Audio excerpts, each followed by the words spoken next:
Welcome to After Dark at the Fixed Ops Roundtable, featuring Katrina Ness, Vanessa Collins, and Ted Ings. This episode is brought to you by BG Products, partners beyond products. And now for your hosts, Ted Ings, Vanessa Collins, and Katrina Ness. Good evening, everyone, and welcome to the Fixed Ops Roundtable's After Dark show. Happy Summer Palooza, and this evening we are joined by Tully Williams from the Nilo Company and Cobi Collins from Trego. All right, welcome everybody, and good evening. Welcome to the Fixed Ops Roundtable. So, Vanessa, I guess we're live tonight, right? We are live. I can see the comments rolling in. Hello, Roger from Houston. All right, welcome everybody. So, Tully, we were just talking in the green room before we introduced Cobi that a record month at the Nilo Company last month. Congratulations to you. Well, thank you. You know, it takes a team to build it, right? It takes a mission to build it. Came in at 151% of our hours forecast. They don't really care about the money, as you know, but it's the power of the hour. Almost 14 hours a tech on our 161 great technicians. So super excited. We had a great month. Everybody was rewarded. Hopefully they got big paychecks on the 10th. All right, very good. Congratulations. Thank you. And you're not in the usual spot, but I think I know what dealership you're at with the core values behind you. Yes, we are. This is where we had the pop-up, which was really exciting. We had the big pop-up here, which we enjoyed you coming out to the West Coast, and hope to have you come out again at our beautiful Jag Land Rover store in Sacramento. Sean Kingery, David Lucas, Roger Kona in the chat. So Cobi Collins is here with Trego tonight. And Cobi, that core values behind Tully, I carry that with me in my wallet. We have an actual hard copy I was given by the owners of the Nilo Company, okay, at the pop-up that we did there not that long ago. And Cobi, that's one of the things we see at better dealerships, that they have things like that. Absolutely. Yeah, so good to see everybody. Hello. Thanks so much for having me. Yes, Tully, I always love to see your core values posted. It's critical that your team knows what you're about and that your clients know what you're about too. So you bet. I love it. You know, it's really great is when you look at the core values, our mission and our statement, is that it really kind of goes together with what you bring to the table, right? Because we want to make sure people that we hire follow the core values, and products like yours out there, to me, helps us make sure we pick the right person. So the core values and your product, to me, are together, which works excellent for us finding people. So let me give everybody the backstory on tonight. Cobi Collins is with a company called Trego, and Trego is a well-known name in the industry. If you know of Carl Sewell and the book Customers for Life, which is a classic in our industry, almost every dealer has read that at one time or another. He talks about in chapter 18, the Trego pre-employment assessment that Carl Sewell and Dr. Trego helped pioneer and tweak, if you will, for the auto industry. Tim, down in Texas, where you are. And Cobi Collins is with Trego. And Tully, we have a big panel coming up with Cobi and with, I think, our Fred Ed Roberts as well. Correct. You know, when you look at the power, when you look at your best asset at your dealership, it is your employees, and making sure that we pick the right employee is such a crucial issue. Going through employees trying to find the right one is not the answer. Trego helps you. It takes out that mystery of what kind of a person you have, trying to say, hey, do you have the core values? Are you the person that's right for that position? If it's a porter, if it's a technician, if it's a cashier, if it's a salesperson, we want to make sure we have the right person in place, because we want to make them all successful. And for a store to be successful, every employee needs to be spot on. And that's what makes a great month. And Cobi, are there any differences for the auto industry than in other industries that you see out there? So, yeah, I mean, every company has a unique culture, right? And so we want to capture that, and we're able to do that when we take a look at your existing top performers. But the auto industry is very unique because, and Tully, you can attest to this, from the moment a client or prospective customer steps on the lot, every single person they encounter, every experience they have, whether over the phone or in person, it can affect whether or not they do business with you. And so we have to make sure that from the front to the back and all of the service following, that they're engaging with people that they want to keep seeing, that they want to be around, that they feel valued on your lot, that they feel like they're a valued client. And so any one of those positions in the organization can affect the customer experience and can determine whether or not that customer buys again, if they send family members, if they refer their friends. And that's not always true in every organization. A lot of times people will dismiss initial engagements to get what they need, but it's not true in the auto industry. So the whole team actually affects the sales process and the sales results. I think also too is when you're looking at managers to do exactly what you said, is you having the right manager that has the ability to manage people the right way, right? And make people better than they are and motivate them to do the right thing. To me, when you're looking at these kind of tests that Trego has, the management one to me is super important. The second one is the greeter, the person that talks to the customer first. Is it the right person? Because that usually is a low-paying job, and it's kind of like, do you breathe in the mirror? I'll take you in. And that's the wrong person we want to have for the first impression. As a service drive, what is it? It's the porter out front that says, welcome to the Nilo company. Is it the salesperson saying, welcome to the Nilo company, how can I help you? And then you have the managers behind. So here's the deal. We don't know what we're looking, because people do a great job in the interview process to fake it. You can help us dig those people out and find those superstars that we're looking for. For Cobi, sure. Oh my gosh, Tully, I think they fake it, right? In some cases. Oh, sure. But we catch them. So just FYI, we can actually uncover how candid a person is. Because it's science. We just take science and apply it to what you all already do. But what's really awesome, and Tully, you just touched on 2 points. One was taking out guesswork. We really, so often, managers, hiring managers, general managers can feel like they just have to take whoever shows up, kind of check their experience. If they got some experience, let's try them out. If I'm a great leader, I think I can train them up and they're going to work out. And some days I hire top performers and other days I don't, but I didn't do anything different. So why is there a difference in there? You know, we never set out to hire 3 top performers and 2 bottom performers just to keep balance on the team. No. But somebody who's successful in one dealership, who's moving out of state, moving to a new dealership, whatever the case may be, may not be successful in our culture with our leaders. And so it's really important to be able to uncover what's below the surface and beyond just the interview, right? The interview is where you are in the moment. And if I'm a salesperson, then I'm probably a really good interview too. And then we look at their resume. Did they come referred to us? They were great somewhere else. Their resume is the rearview mirror. We really want to give you a windshield picture. Does this person fit our company, our culture, the job? And can they do the job successfully long-term? However long we can take them. So we can uncover that. And we really, and it's science, it's industrial and organizational psychology. You don't have to become an armchair psychologist. We put it in layman's terms. We show you who can and do the job. It's incredibly predictive. And it's not hire, don't hire. If we're looking right now at a shallow applicant pool, what do we do with those folks? We've got to have somebody on the floor. We have to have somebody as a greeter.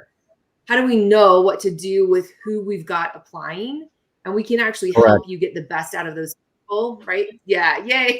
So even if they're not maybe perfect and ideal for our organization, can they be trained into that? Can they be mentored? And maybe we just need them for a little while and make them as successful as we can. And then Tully, you touched on another huge point, and that's great people managers. So not all salespeople should be promoted into sales manager and GM, but how do we reward those folks who are with us the longest? And how do we know who should manage other people? And then how do we know how to coach our team members that are currently here? We just had a client, one of our dealerships, it was their worst performing dealership. Actually, they started working using the assessment results to coach their team members, and they got a sales production increase after 4 months by 48%. Wow. How many dealerships do you think want to know how to coach their folks to almost a 50% improvement in sales production just by knowing your people? So yeah, Tully, you touched on two really critical points there. Thanks. I think too is that a lot of times we're hiring not for the short term and for the long term, right? So when we look at hiring, especially those beginner people, the people right out of school or are trying to find a direction, you're going to help us guide us, because I want every porter to be a writer, a technician. I want them to be a service manager one day. I want a sales porter or a salesperson to come in that wants to be an F&I director or wants to be a sales manager, ultimately a GM. We want to look at those people. Hiring a manager from the outside sometimes is hard. I want to grow managers. I want to grow assistant managers. And you can help us make sure this person has the ability to do it. This guy comes in, I want to be a porter. You come out, dude, you're not going to be a porter. You might be a great salesperson. Let's direct you to the right location, right? Or you'd be a great person in the business office. This is where, Cole, when you find a good person, where's the best place that we can put him in or her in to be a massive success for themselves, and of course for us, for the store itself. So Cobi, I know the ladies have some questions for you tonight. And you know, Tully, go ahead. Oh, great. Oh, Tully, that's so good. We're talking about early talent. We've got Vanessa and Katrina with us tonight, right? They're going to be early talent entering the workplace. And man, you guys just need to start. So when you see a job posting and they're asking for 5 to 7 years of experience, but we can tell them you can actually do the job and do it successfully. So we have several of our clients do college recruiting, and they are also not accepting that industry turnover, which is incredibly high, that's just the standard and they have to take it. They're bucking against the industry turnover and actually establishing really stable workforces. So they're getting this great mix of experience, but they are going to college campuses and recruiting early talent, because what we do is we strategically help them career path those students. We can show you who should be mentored into those higher roles. Where do they fit? Can we put them in the right seat in the company? If they fit the culture, but we don't know they fit the job they're applying for, where else can they go? And we can show them that so that they don't lose out on great talent. And man, you beat your competition to the punch and you grab the best talent that's out there and then mentor them into success. And it's pretty awesome. Love that. Let me, a little insight on something that's coming up. We're very strategic tonight on being here. Northwood University, as you know, has the International Auto Show coming up in just a couple weeks. Wow. We'll be up there starting on October 3rd. But the pop-up event for the Fixed Ops Roundtable is the 4th and 5th, and the show goes through the weekend as well.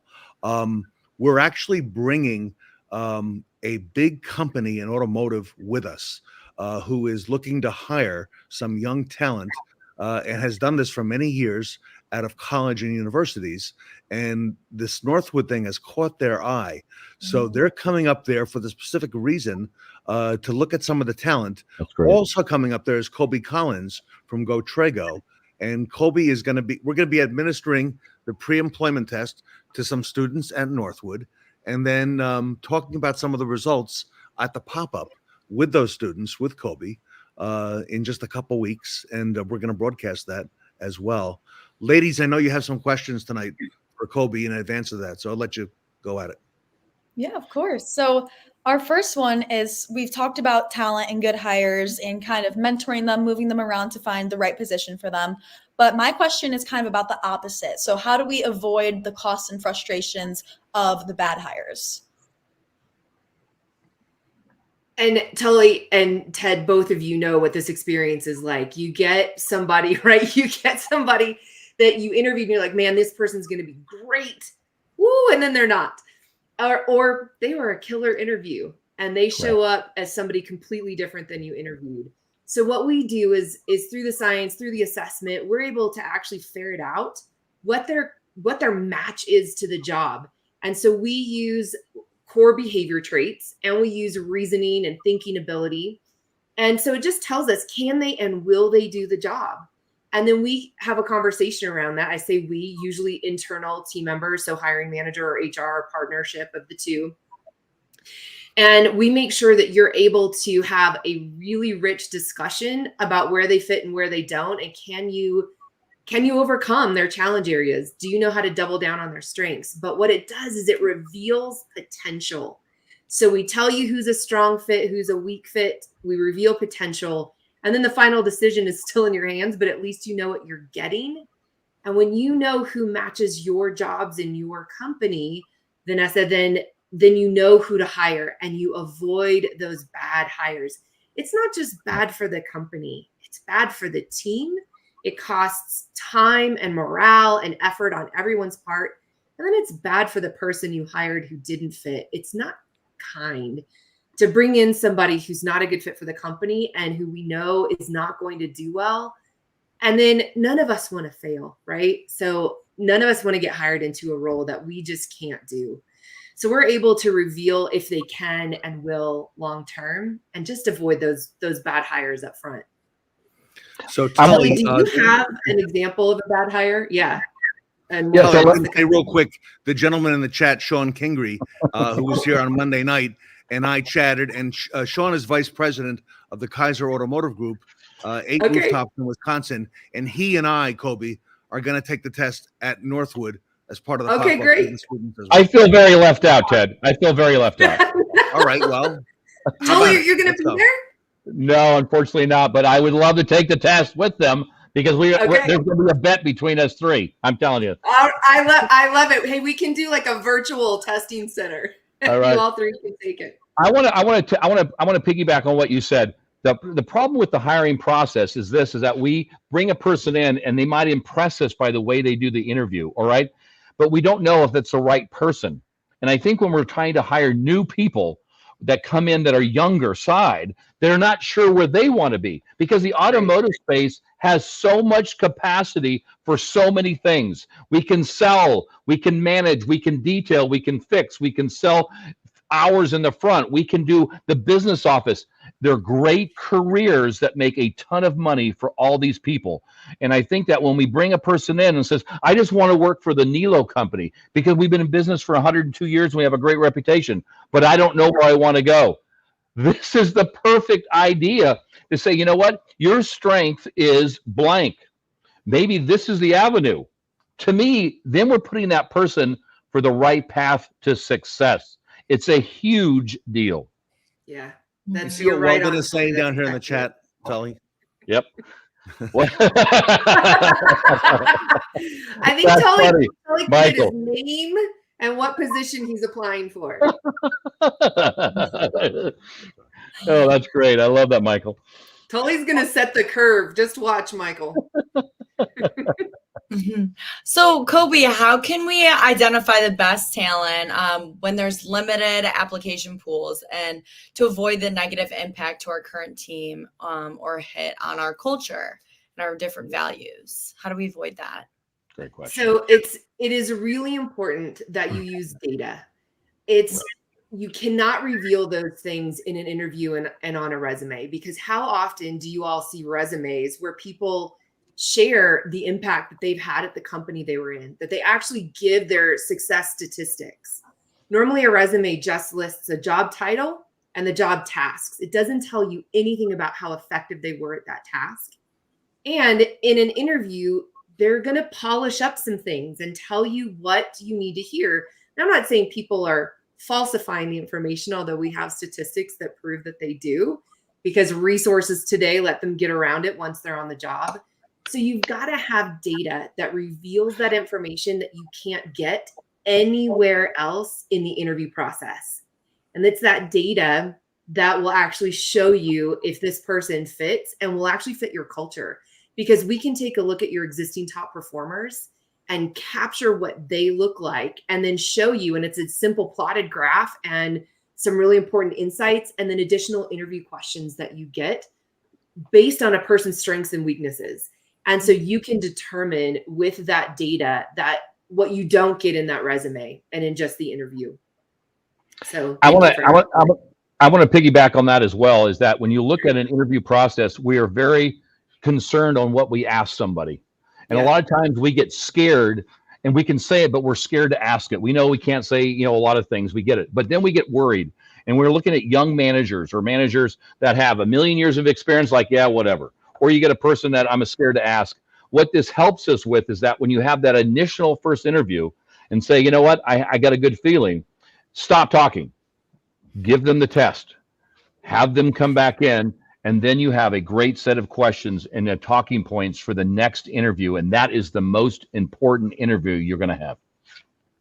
By the way, absolutely. Sarah, and then the interview questions are really customized. Sarah will be Ted. She'll be co-hosting as well with Vanessa and Katrina. Sarah, I'm wondering if you will take the test too. Myself and Sean. Okay, it's all fine. It's all of us. That's good. All right. Go ahead. It's a whole plot. We're going to do it. I love it. So yeah, I mean, it's so important, Tully. That data is critical, but you continue to hit on really important points that then the interview is customized to that person. You talk in deeper areas where they're not a natural fit so that you can determine if you can manage that or not. And yes, they're legal, they're EEOC compliant. We make sure that you stay within those guidelines. And then we coach you around like how do we ask better questions? Not if you were a tree, what kind of tree would you be? That doesn't tell you anything about my culture or whether or not I can do the job. So we want you to ask questions that really matter and tell you if this person can do the job, and then have a rich conversation around it. The assessment it shouldn't be scary to anybody. Candidates love it, by the way, Tully. We've got a 98% completion rate, and candidates are being polled consistently about right now the interview process, the application process, and they are tired of only being looked at by keywords on a resume because they have so much more to offer. So when we hear companies say there's just not anyone who wants to work out there, or we can't find good talent, I would question how you're looking for that talent and what questions are you asking? And are you only reviewing keywords in a resume, or are you actually connecting with people?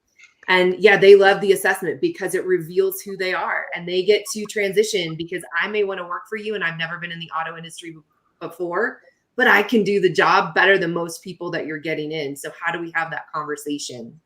So yeah, great notes, Tully. Thank you. Cobi, who is Anthony? Because it says Don Andres, who's in Columbus, Ohio, took the assessment with Anthony. Okay, awesome. So Anthony is our sales director. He's our vice president of sales and development at Trego. And if you ever get a chance to meet him, he's an incredible human being with tons of experience. So Anthony and I have been in this industry. Well, Anthony, I think even longer than I am, but I'm going to actually tell the truth. I'm celebrating my 30th year in this industry this year. So wow. Wow. Would not have guessed that. Wow. Yay. Congratulations. And I've met Anthony, and Anthony's here in New Jersey with me, I believe. He's in the southern He's in New Jersey with you. That's right. You know, when I look at a store and when you look at our biggest concern, right? So when we talk about fixed ops, what do we talk about? We don't have any techs. How do we find techs? How do we find service advisors, right? To me, the employee piece is the hardest part. And if you start early. Are we looking for the next gem? Are you not looking for the superstar that's going to walk in? He's probably a prima donna anyway. What we're looking for is we want to look for the people that are the next great people that are going to come out. And what we want to look at is we want to see where they're going to be, because I want a whole bunch of shop assistants. I want a whole bunch of people that want to go to the next level. And is when you look at them, one is we're going to get a guide that you're going to help us with. The next is we get them young. Guess what we do? We have an interview process for the next year or so as they grow in the company. And do they fit our fit? And do they also know where they want to be in the auto business? Is it the fixed side? Is it the sales side? Is it the business office? To me, this is the most important thing you can do at a dealership, is plan your employees well. So to me, you cannot live without something like this. Tully, that's so good. And this is so good for everyone listening, and even our crew from Northwood University as students coming in. I would encourage anyone who is thinking about getting into the auto industry or is looking to get hired by one of these top organizations that you approach the process being interviewed with humility, that you recognize if you want to be mentored to be great, you have to come in with humility. And I don't care how long you've been doing something, come in with great questions and be ready to understand how this organization has become what we call a destination employer. And Tully, your organization is one of those. A destination employer is someone is an organization where not only do people want to work, but customers want to buy from you because of your reputation. And so everyone has to approach this process with humility. And I can speak to the job search right now. It is tough. Companies are having a hard time finding good people, but good people are not being found. They're getting passed over. And so you got to stick with it. It takes a thick skin right now, and they shouldn't give up, but don't quit looking. So make sure you have this long process planned out and you're patient with it, and you'll get some great people if you're willing to train them. I believe that you should not have a shortage of employees if you start with the youngins, right? Or the people that want to get into the business. So we don't have a tech shortage at the Nilo company because we already have shop assistants and hourlies. That'll be the next. If you believe in that on all your positions, hiring right from the beginning, do they have the ability to make it happen? And then you bring them up, your employee shortage will shrink and you'll have less retention. I mean, the hiring and firing people is just a nightmare. I just want to hire people and keep them for life. That's the goal. Yeah, just like your customers, right? Man, Correct. That's so awesome, Tully. And it's true because the younger folks coming out of the universities, they've got so much energy and they have great ideas and they're incredibly resourceful. And I'll tell you, we've got another client that just did a review of their experienced hires and their new talent hires. The new talent hires are more effective. They can do more strategic planning and thinking with the new hires, the younger talent, than they can with those experienced, because they come in with a fixed mindset and all they're trying to do is say, hey, can we get 12 more cars a month out of you? That's the only conversations they're able to have right now.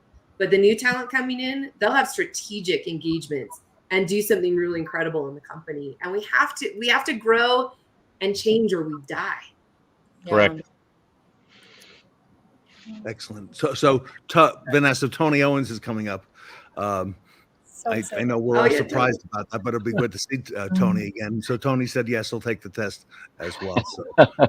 So we're gonna have a lot of tests to do, Cobi. Right. Kathy says she's going to help me take it. Kathy said she said. Oh yes, That's Kathy, cheating. Yeah. That's so funny. You know, it's so interesting when you look at what's happening with, when you look at fixed ops and what Ted does for the fixed ops roundtable, is that employees are what makes it all happen, isn't it? And, with all the, all this great little widgets and all these things, but without great people, they don't all work, right? And for us to have successful months, you have to have great people. For us to have selling a whole bunch of cars in hours, we got to have great people.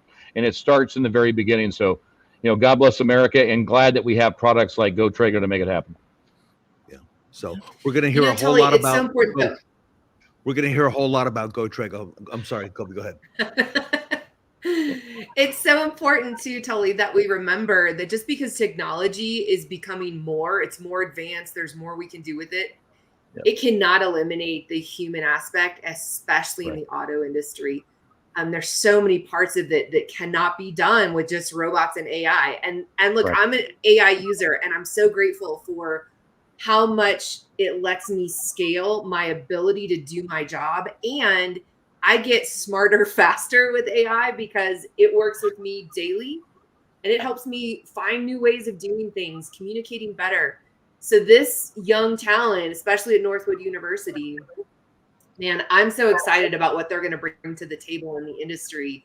And look, I'm going to brag a little bit here, Ted. So my uncle and grandfather and great uncle and all of cousins, I grew up in Southern California, but my grandfather and uncle were off-road racers. And I grew up around the auto industry. They had a mechanic shop, and Yokohama Tire sponsored my uncle. He was the OG of Baja Racing and raced with Ivan Ironman Stewart. And these are the folks I grew up with.